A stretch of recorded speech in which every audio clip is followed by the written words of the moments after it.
Hello, hello, hello. Welcome to another episode of How to Be Happier for Entrepreneurs. I'm so excited to have Denise with us today. Hello, Denise. Hello. Good to see you, Brad. You too. So, Denise is an entrepreneur for all the entrepreneurs listening, and she helps entrepreneurs. So, excited to have you on the show today. And tell everyone where you are coming from, a couple miles away from where I'm at here in the Virginia area. Well, I am originally from Los Angeles and I have recently moved to Bali. So I'm coming to you live from Bali. And for those of us that don't know, how if you flew straight in an airplane, how long would that take to get there? From Los Angeles, I would say the shortest flight that I found is 20 hours. It's pretty Oh, that's a far. long way. I hear it's beautiful Yeah, there. All right. Well, it anyway, let's is. jump right into this amazing podcast, right? And I'm going to hit you with a question right off the bat. Why doesn't Right. mindset training and self-development work for most people? Ooh, I like that we're getting straight to the root, right? That's what we do. Okay. So it's not that it doesn't work. I think that there are aspects of it that we aren't taught when it comes to our conditioning process. Because if you think about how programming really works, programming starts because it's repetition. Something we're told something over and over again. We're in a routine. We do something over and over again, right? Look at the way that you went to school. Look at the way that you learned your job, or the way that you exercise, or anything that you would do. The thing is that if we just focus on mindset and we just say, okay, I'm going to listen to affirmations, I'm going to watch The Secret, I'm going to, journal some things. That's all great. And I'm not saying that doesn't feed into a part of what we are here to do and how it can actually like serve us. But if we don't change the number one thing that really helps us move the needle, and that is continuing to shift our physiology, we're not going to get as far as we would really want to. So it's not that mindset doesn't work. It just means that it's one part of the equation of what actually works when it comes to ingraining this in your system. So what does shift your physiology mean? How do you shift your physiology? So here's an example. Like, if you're at so one of the things that I do is I literally like will jump rope, or I'll run in place. I literally move my energy. I'll go for a walk. I'll do breathing exercises, right? I go to yoga. I do things to literally shift the state of my energy. You have to raise your vibration. So Albert Einstein virtually says this. I'm saying it in layman's terms. He says that you cannot solve a problem in the same frequency that it was created, right? Right. I love that. So people are oftentimes, they get angry or they get frustrated because they're trying to solve a problem, but they're not they're not shifting their perspective on how to solve that problem. They're here, but they need to the solution that they're looking for is actually here, right? Right. So millions of people, right, including us, have gone to the Tony Robbins, the Zig Ziglars, the weekend retreats, and we go there and we get so freaking fired up, and we come back and we're like, "This is going to be so different. My life is going to change." And then a couple weeks later, everyone, all not everyone, I guess that's an overstatement, but probably 98% of the people are right back to the way they were. Why is that? And what is it besides just shifting the physiology that they're not getting at a lot of these like self-help motivational mindset camps and boot camps? So this often has to do with the identity and our belief system. So we have something called the ladder of believability when it comes to our belief system.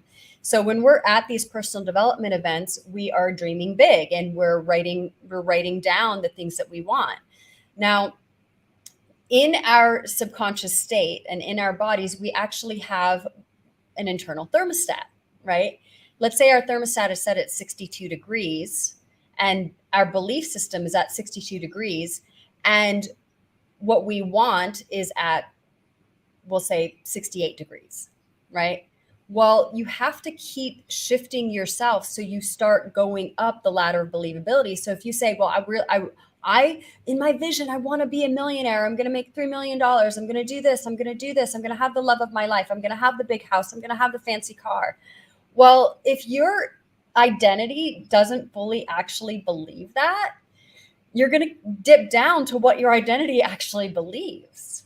So this is why sometimes these events, and I go to these events, so I get it, we get fired up for a couple of weeks, but then we lose our steam because we don't know how to keep up the momentum, right? And so We what do you, start to, yeah, sorry, go ahead. so what do you specifically do with your clients to get them to the 68 or 70 degrees? A couple of different things. Like for one, I have a ridiculous amount of tools in my belt. I'm certified in many different things, and I've studied many different things over the last 20 years because not one thing works for one person. I have a lot of different areas that, depending if I'm working one-on-one or if I'm working on groups, I give people different tools that they can try. And I want them to try it on to see what actually works for them. Because this isn't about my system. My system is the only way. No, it's not. Like you are your highest authority. I'm going to give you options and you can choose from those options.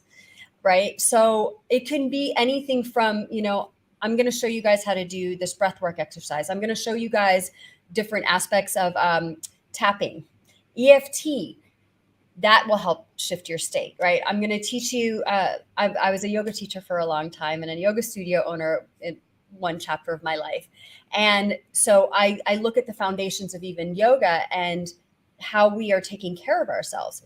Creating routines for ourselves is the number one important thing, but finding the right routine that works for you is the thing that helps them move the needle. And then comes from there is repetition. We call it stacking, right? So each day, sometimes it feels like nothing is happening because if you think about going to the gym and you go to the gym on day one, and you might not see any improvement until 90 days out, right? You might not see that like a significant shift until 90 days later.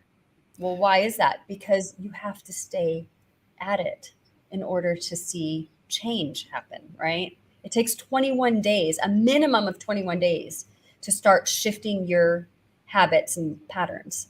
So EFT 90 tapping, days to right? mm-hmm. So Yeah, EFT go ahead. tapping, the emotional, is it emotional? What does it stand for?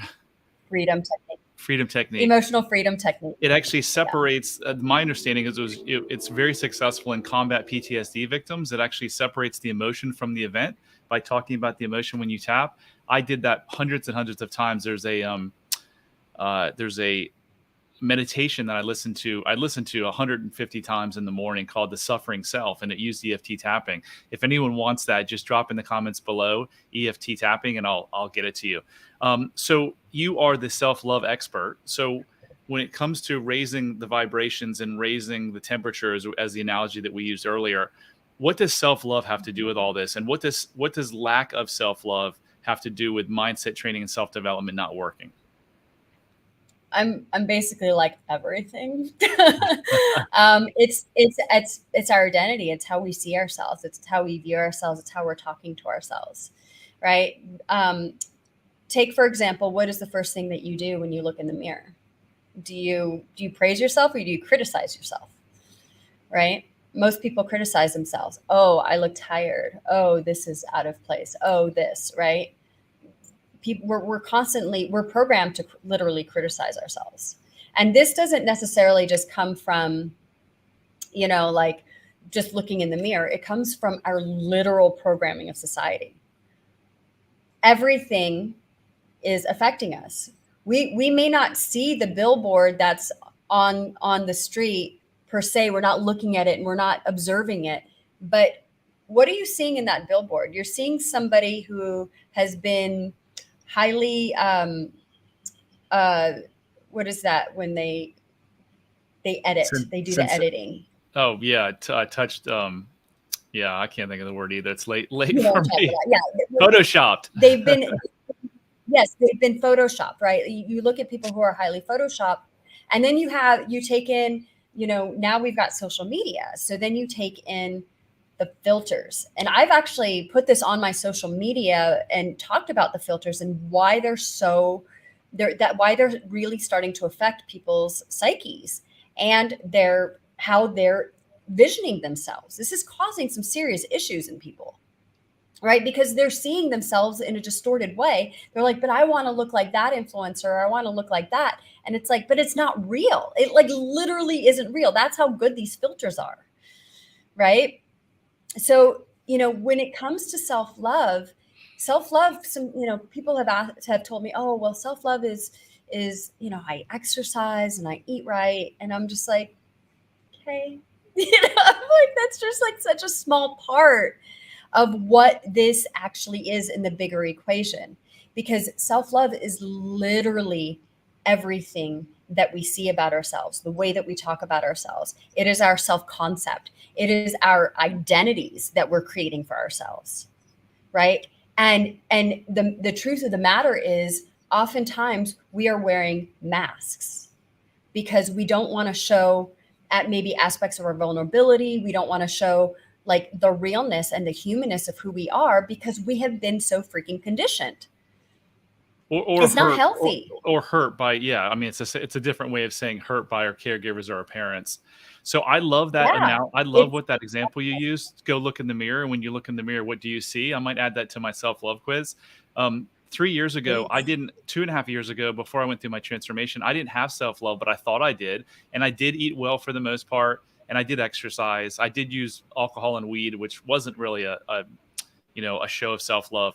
But what this whole thing is about, right? The why does the mindset doesn't work is, you said it has everything to do with self-love. So that's why so many of us, including both of us, for years and years and years, went to these things. I literally tried my whole life to get better.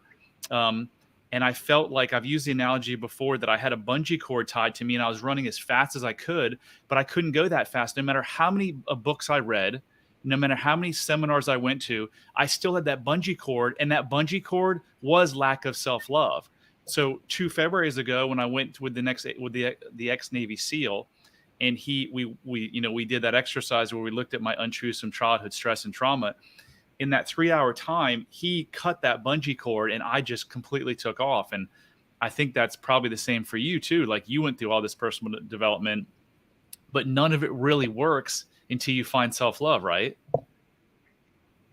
It doesn't. And it's, well, because my history with this is I was born with borderline personality disorder. So if for anybody who doesn't know what that is, it's really a really debilitating mental, we'll call it a mental illness, where I didn't have an identity and I didn't know how to get with my emotions.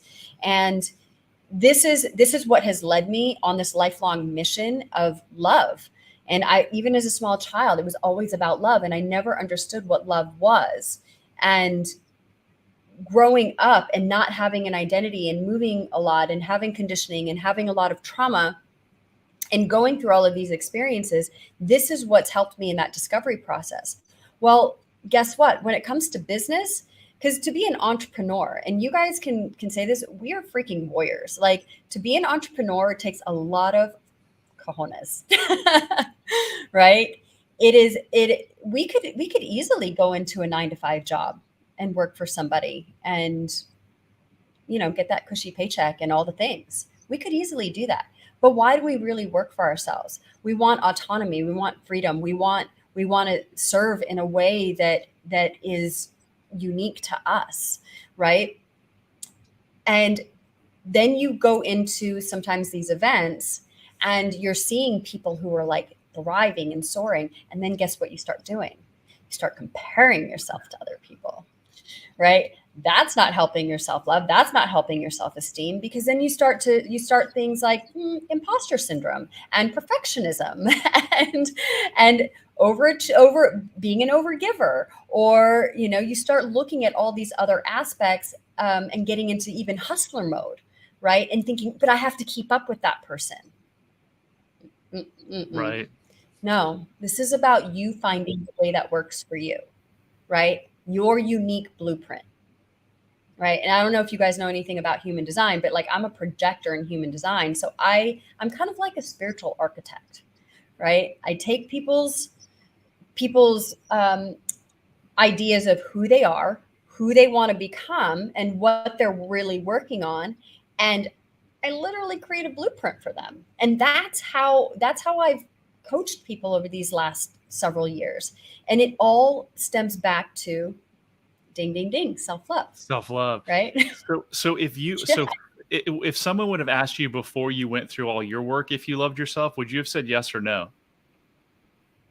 Oh God, not fully. No, I mean, I somebody had interviewed me last month, and she said, "Do you remember when you really took that in and you started really loving yourself?" And I said, "I don't remember that moment that I really started loving myself, but I remember the moment when I made the declaration of loving myself. When I looked in the mirror and I basically said, I'm not going to hurt you anymore. I am not here to hurt you anymore." And you just showed me your beautiful beloved dog, right? And you just said something that was so profound, because you were like, "Oh God, my dog's 3 years old, but I want her to just live forever, right? Because Yeah. she's so valuable to you in so many ways."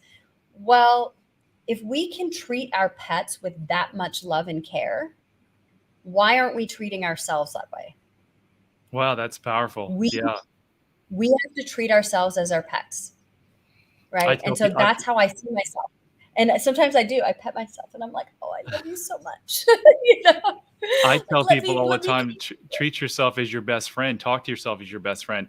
But if we'd have had this conversation 3 years ago, first of all, as soon as I heard self love, probably would have checked out, because I was like, I'm an entrepreneur. Self love has nothing to do with me, and I didn't have self love, and that's what controlled my life, right? So I created this quiz, which is across the screen right now. It tells you if you have self love or not. All you have to do is go to bradchandler.com/quiz. It's 12 questions. It takes all of 2.5 minutes, and if you either score extreme self love, mild self love, or lack of self love, if you score one of the two, don't be upset. You should be super excited, because your life can change profoundly, just like ours did, just by, like you said, caring for yourself like you do a pet. My transformation came in 3 hours. Literally, I went into a room without self love, and I came out with like, wait, all of this time I've been judging myself and thinking I wasn't worthy. I need to prove myself. It never was about me. It was about my father and the way that he made me feel. And so, yeah, it's Uh-huh. don't overlook, if you're hearing self love and thinking, this is like woo woo stuff. It's not, because when I found it and I changed my thinking in my business from making a bunch of money to trying to make an impact, that's when my business started to thrive. Uh-huh. Yeah. Absolutely. And it does. It makes a huge difference. Like there's a client that I was telling you about, right? Who she was in sales, and she took a huge leap in her career after, because I do RTT hypnotherapy also. So she had worked really hard. She'd been dedicated to her path to heal and grow. She used the tools and the structure that I gave her through self love mastery principles. I taught her manifestation techniques, and we did some really deep healing work to get to the root cause of what was actually holding her back. And we did that with hypnotherapy. Well, guess what? She realized that her inner world was a direct reflection of her outer world. And then her sales increased, I'm not even kidding, 120%. And she received a promotion at work. And this is after like months long drought, right? She was stuck, and she felt so bad about herself, but everything shifted when I was actually able to help her see herself, her true self, right? And what the block was, what it was her childhood stuff. And it often comes from her inner child. Yeah, I've yet to meet anyone whose issues weren't from some result of programming from from birth until 10 years old. It's crazy, but the Mhm. interesting thing is, just like myself, I was talking this with some associates today. Is number one, I didn't go looking for help. I didn't know anything was wrong. I just thought that two failed marriages and drinking and smoking weed and making $9 million worth of business mistakes. I just thought, well, I don't know why this all is happening to me, but it's just meant to be, right? I had no idea that Mhm. all of those things were tied back to my programming that I received as a child. And that's what we Yep. do now. We make people aware, because all change begins with awareness. And it wasn't until I went to get my son help for his anxiety that I was made aware that I had this tick. I blinked a lot when I talked about my childhood, and the lady was like, "You must have childhood trauma or some unresolved childhood trauma." And then we went and explored it, and sure enough, with change, with the awareness, I was able to change. So who is your typical client now, Denise, if you have one? Yeah. So I do. Most of my clients are what I would consider soulful leaders. So they're typically entrepreneurs, um, spiritual CEOs.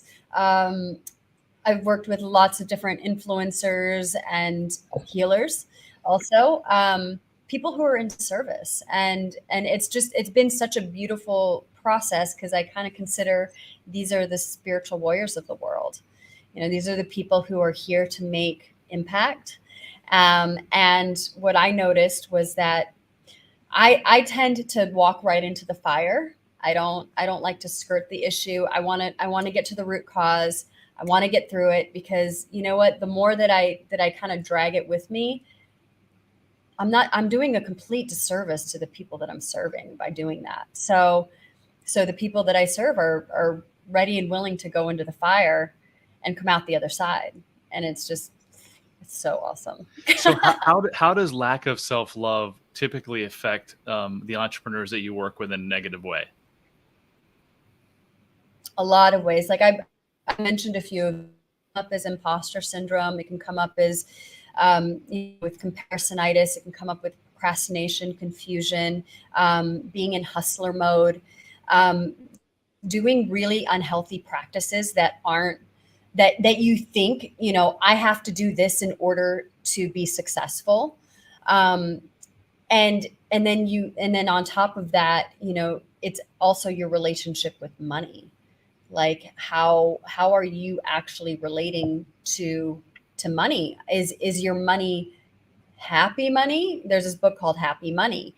And is your money happy money, or is it coming from a place of like, I need to get, versus are you truly giving? But if you can't really give from a place if you don't know how to give to yourself. And that goes right into love, right? Everything that we do is about love. And if we cannot really truly love others until we know love for ourselves, right? We can only go as deep with other people as we go as deep with ourselves. So I would say the most efficient and proficient leaders, they do their inner work, right? They don't bypass this stuff. They don't say, "Oh, I don't need that." No, you do.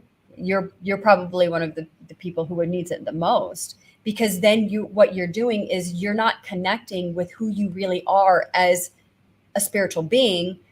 You're connecting with your ego, right? and And you're and not I'm not connecting saying with the that. team members either. Yeah, you're not. You're it's a complete. Yeah, you're not connecting from the heart, right? And this is why, if you really look at the psychology around why people don't buy just because they're getting a good deal. People buy out of emotion, right? They want to know that their life can really truly change. Well, do you have that much love and care for people that you're willing to go the extra mile to really serve and help them? Right? Are you willing to truly connect with them in that way? And you know, you see people like, on Wall Street or whatever, it's about the big get, oh, I got that, or but that's all coming from ego. It's not coming from heart. Yeah. So before we jump back into a couple of those things, I started a group a couple months ago called How to Be Happier for an Entrepreneur. So if you want to join that, go to bradchandler.com/Facebook. Oh, and I have a low battery notice. I need to plug in my computer. I'm going to ask you a question, and then I'm going to grab my plug. So talk about, if you can, I know Okay. one of our mentors, Marissa Peer, talks about that procrastination is really fear of failure. And then I'm going to talk a little bit about why I think a lot of entrepreneurs, including myself, got into the business, and that's to make a lot of money to prove their worth. So what's your question? So the question is about why do people get into business for money to prove their worth? Oh, I think that I think that people get into business for themselves because well, I know for me, I didn't want to work for anybody anymore. 9 to 5s don't work for me. I was miserable working a corporate job. It I wanted freedom, and I wanted to be able to do things in the way that I wanted to. People will also get into business is if they've been in business and they've seen certain things happening within that business, and that's their expertise, but then they see a lot of pockets that can be filled. People will go into business for that reason too, being like, you know what, I want to provide that I would want, right? So then they will take that leap of faith. And obviously there's millions and millions of different kinds of businesses and different ways to do this. But my current mentor right now is Tony Robbins, and he says business is a spiritual game. And it's true, because you're gonna learn so much more about yourself when you actually start your business. Then you really start to see your demons. You really start to see those shadows, and you got to work through them. If you don't work through them, I mean, I'm not saying you can't be successful, but at what point is that success A, sustainable, and B, fulfilling? Yeah, Like, truly. it's such a fine line because the lack of self-love drives business owners and sports people and politicians to get to a high level because they're trying to prove themselves. That's the whole reason, looking back, why I started the business, to make a bunch of money because I didn't feel worth and I wanted to prove my worth. But the flip side of it is I also lost a lot of money because I was trying to prove my worth, taking chances that I should have never taken. So there's that fine Yep. balance. Some people just keep soaring up and make tons of money. Other people like me go up and down because they're all over the place. Um, Mm-hmm. so, and then we talk about procrastination. To come back to that, if you don't love yourself, Yeah. you're likely going to be fearful of failing, right? And so procrastination is really a sign a lot of times of just fear. You have this fear around failure, so you just keep putting off and putting off and putting off, because if you don't do it, then you can't fail and you can't be seen in your eyes or others that you perceive as a failure. So do There's you see that there's a a lot with the yes clients? and to that. Yeah, there's a yes and to that I've discovered, and it definitely comes from fear of failure, but it also comes from trauma response, right? So again, when it one of my clients that I worked with on procrastination, she couldn't understand why she could not get the needle moving on her business, and we tracked it all the way back to her 2-year-old self and something that had happened with her mother when she was 2 years old, right? Because from the point of existence, everything just starts to get stored into your subconscious. And I like to say that your issues live in your tissues, and we got to bring it up to surface. So once she made that discovery, everything shifted. She wasn't having a hard time with procrastination anymore. And it's a debilitating fear that comes up. Procrastination comes up and this is how I teach it in my courses, is it can come up in ways of where we start to distract ourselves. Oh, I need to go do this first, or I need to go do that first. Oh, wait, the dishes aren't clean. Oh, wait, the laundry's not done, right? Oh, but let me do this first, right? And that can come from perfectionism. It comes from dissuasion. You talk yourself out of it, right? I don't need to do that because I'm going to fail anyway, right? And that's that subconscious belief. You might not say it out loud, but that's what's the underlying. And then the last one is called DEFCON. And DEFCON is when we literally have a trauma response and we go into fight, flight, or freeze, and we don't necessarily understand why that's happening. And typically, when it comes to DEFCON, it's happening because there is, again, an underlying fear that it's not just about failure, but it could be about being seen. It could be about being heard. It could be about, what if they don't love me, right? It's those what ifs, right? The unknown. It really comes from uncertainty. I mean, doesn't everything, I believe like 99% of the world's problems comes down to an individual's lack of self-love. And what you said, I want to clarify the 2-year-old thing, because if I'd have heard that years before I started this work, I'd have been like, a 2-year-old. Like, are you kidding me, Denise? Like, a 2-year-old is not going to remember what their mother did. Well, au contraire, my frere. If I said that right from Bill and Ted's. Uh, a 2-year-old's mind, your actual mind begins in the third trimester in your mother's womb, where you have implicit memory. So you start storing memories at that age.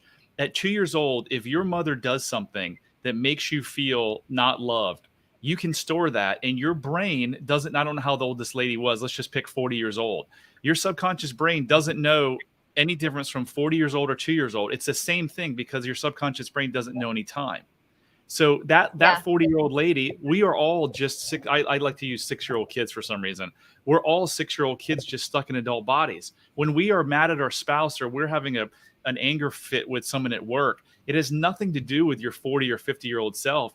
It has to do with something that someone did to you when you were 3, 4, 5, 6 years old, that your subconscious mind is wrapping around that story and bringing it back into the present. It's so true. And I love that you said that, because if people are curious about what that really looks like, I'm going to say the US had a former president who often acted like a child. And why was that? It wasn't a man who was in his, I don't know how old he is, 60s, 70s. He's acting from his 7-year-old self, or a 6-year-old self. Absolutely. And you can literally see it, because you could see the tantrums that he would throw. Like, and you're just like, what? Child of an alcoholic. When clients come to me and they're like, I didn't have a bad childhood, and then they say, well, my dad was nice, but he's an alcoholic. I'm like, say no more. Like, if you're the child of an alcoholic, 99 times out of 100, you are going to have some issues around self-love. So again, if you're sitting there saying, I love myself, like we used to do, go make sure you do. Go to bradchandler.com/quiz and take the 3-minute quiz and see if you do. And if you have extreme self-love, I bet your life is humming. But if you have any of the other 2 ones, the 2 lower ones, just be excited, because if you do the work, your life can forever change, and your relationships too.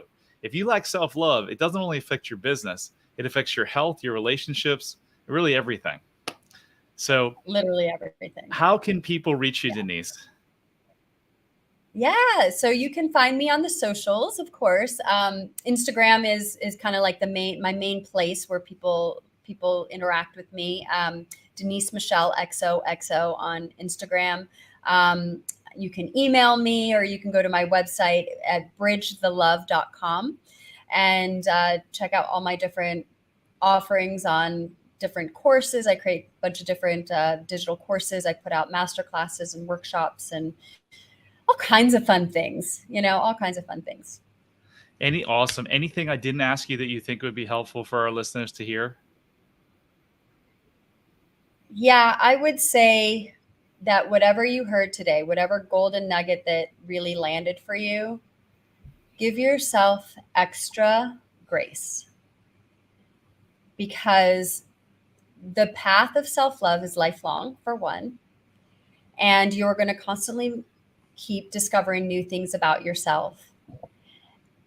And be kind to him, to her, to she, whatever pronoun you really connect with. Be kind to them, because you know what? Again, it comes back to that pet. Like, this person really needs to be loved and nurtured, and that person deserves to be seen, and only you can give that to them, truly.